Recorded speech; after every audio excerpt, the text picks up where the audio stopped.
Good morning, people. I am quite pleased this morning. I got on the scales. I'm day 9 of my liver reduction diet, 6 days until my gastric bypass, and I've actually lost 10 pounds. 10 pounds in 9 days, which is pretty good going. And things starting to feel slightly different on me. I got on a pair of boots yesterday that were a bit of a struggle around my calf. I've put on a pair of jeans this morning, which I haven't been able to wear for a while. So just that 9 pounds has made a huge difference. It's boosted me and made me realise that I can't wait till I start throwing these clothes away because they're too big for me, because that is what's going to happen. So yeah, that's it.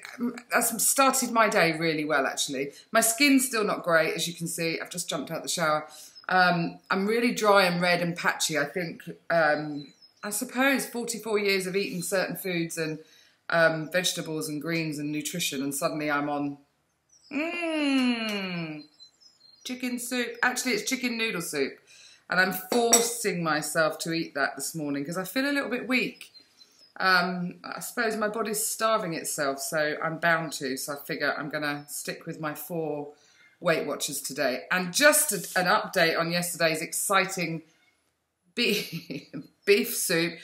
Wasn't all that. It was really bland and it was really disappointing. I thought there was going to be some flavours, and there certainly wasn't. So yeah, I'm feeling good emotionally and physically, just a little bit drained. I slept really well. I'm sleeping extremely well, actually, now.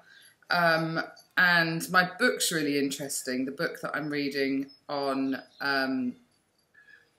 post-bariatric surgery from a psychologist, and that's been it's been thought-provoking, where they're basically asking you to look back at your relationship with food and why you eat certain things or why you turn to food, in the first place. Obviously, it's something we all need to do, 100%, because it keeps us alive and we need to fuel our bodies for energy.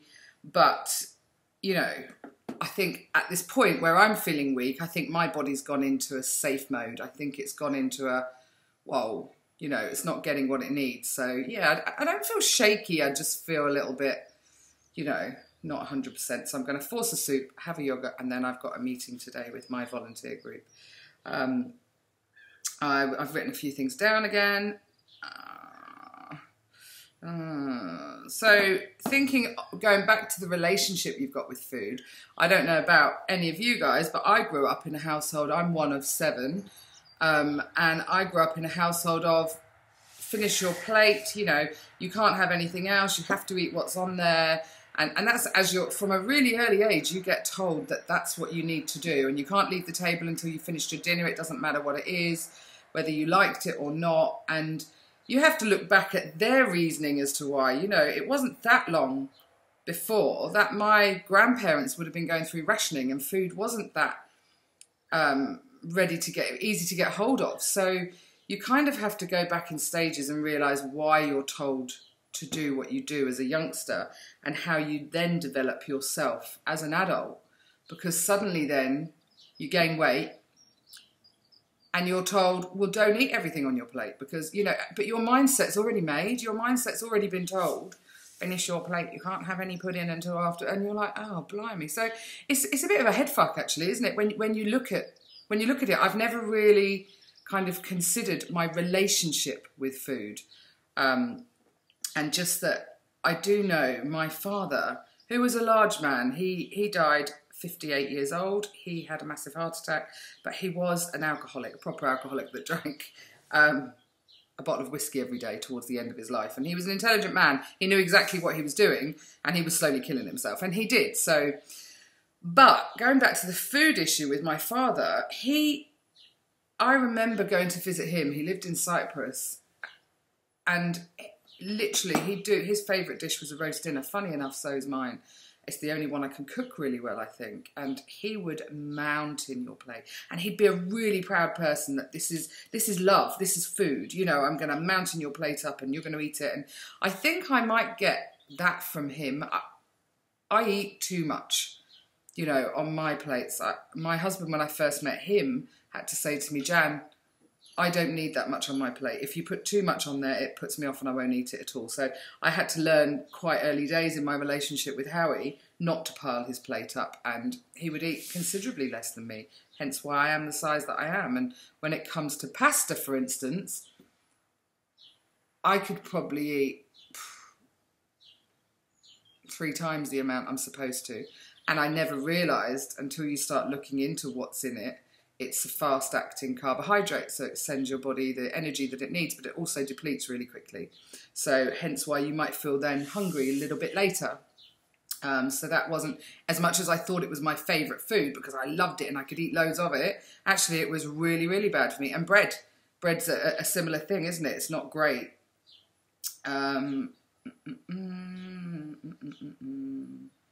yeah, I think that's what I wanted to talk about today. Just I'm really looking into my relationship with food, going back, because the psychologist says in this book that to have a greater success rate after this surgery, you need to understand why you are the way you are. So I'm totally open to that. I'm totally open to finding out a bit more about the whys, what's, where's, when, and, you know, I am really chuffed for myself. 9 days, 10 pound down, and and this is my own willpower because I want this surgery, but this is the way of things to come for me.